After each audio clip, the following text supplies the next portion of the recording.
112e catéchèse. L'amour soutenu par la prière est plus fort que la mort. Commentant ces semaines dernières le Cantique des Cantiques, j'ai souligné le fait que le signe sacramentel du mariage se constitue sur la base du langage du corps que l'homme et la femme expriment dans la vérité qui leur est propre. C'est sous cet aspect que j'entends analyser aujourd'hui quelques passages du livre de Tobie.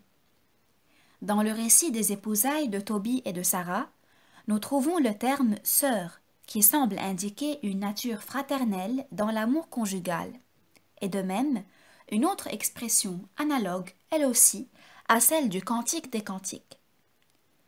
Vous vous en souvenez certainement, dans le duo des époux, l'amour qu'ils se déclarent l'un à l'autre est fort comme la mort. Cantique 8, verset 6.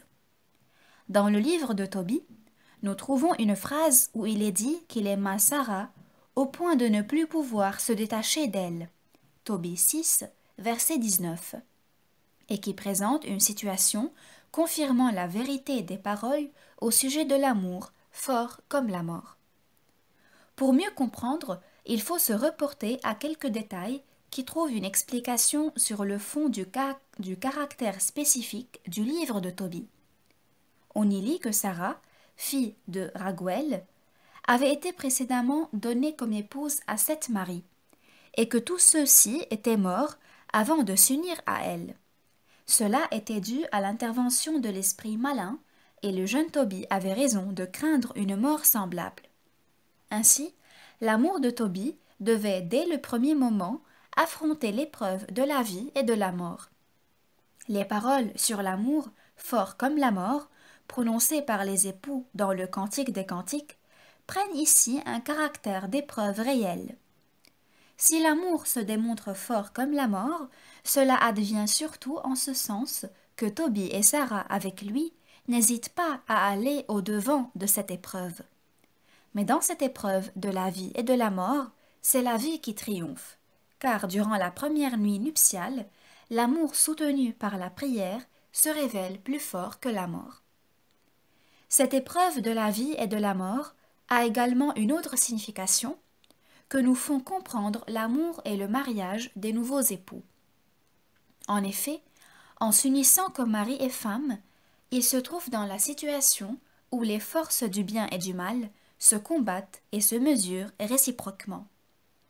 Le duo des époux du Cantique des Cantiques ne semble pas en effet percevoir cette dimension de la réalité.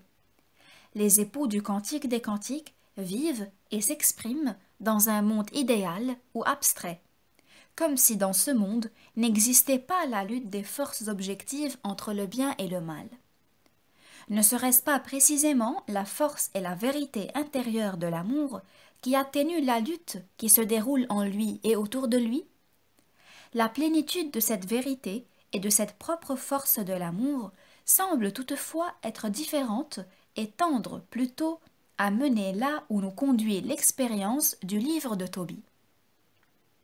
La vérité et la force de l'amour se manifestent dans la capacité de se placer entre les forces du bien et du mal qui luttent dans l'homme et autour de lui, car l'amour a confiance en la victoire du bien et il est prêt à tout faire pour que triomphe le bien.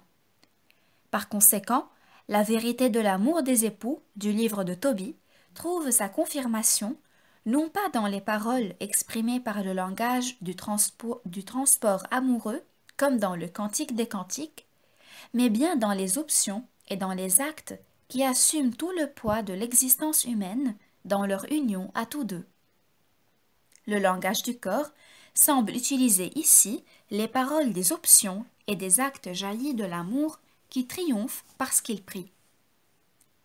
La prière de Tobie, dans Tobie chapitre 8, versets 5 à 8, qui est avant tout une prière de louange et de remerciement, puis une supplication, place le langage du corps sur le terrain des termes essentiels de la théologie du corps.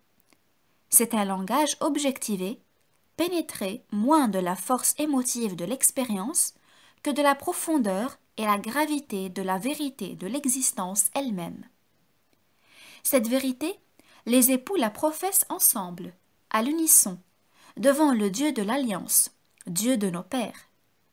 On peut dire que sous cet aspect, le langage du corps devient le langage des ministres du sacrement, conscient que dans le pacte conjugal s'exprime et se réalise le mystère qui a sa source en Dieu lui-même. Leur pacte conjugal est en effet l'image et le sacrement primordial de l'alliance de Dieu avec le genre humain, de cette alliance qui tire son origine de l'amour éternel. Tobie et Sarah terminent leur prière par les paroles suivantes. « Fais que nous obtenions miséricorde, elle et moi, et que nous arrivions ensemble à la vieillesse. » Tobie 8, verset 7.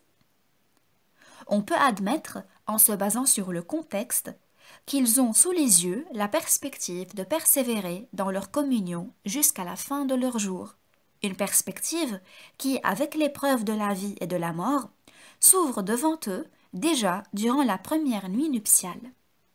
En même temps, ils voient avec les yeux de la foi la sainteté de cette vocation dans laquelle ils doivent, par l'unité du couple construite sur la vérité réciproque du langage du corps, répondre à l'appel de Dieu lui-même, contenu dans le mystère de l'origine.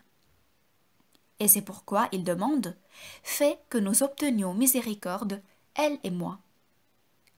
Les époux du Cantique des Cantiques se déclarent l'un à l'autre, avec d'ardentes paroles, leur amour humain.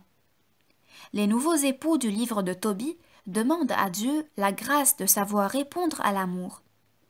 L'un et l'autre couple ont leur place dans ce qui constitue le signe sacramentel du mariage. Ils participent l'un et l'autre à la formation de ce signe.